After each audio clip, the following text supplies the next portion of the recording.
அந்த அறிவிப்போல் அன்ப தருவாளே சின்ன அறிவிப்பும் இன்று சுடுவாளே நீயும் தும்மிடி ஆயுசு நூறாக என்னுயிர் உன்னோட பத்திர சொத்தாக என் பார்வை உன்னோடு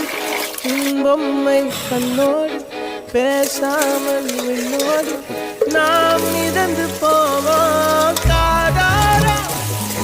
அடியானோ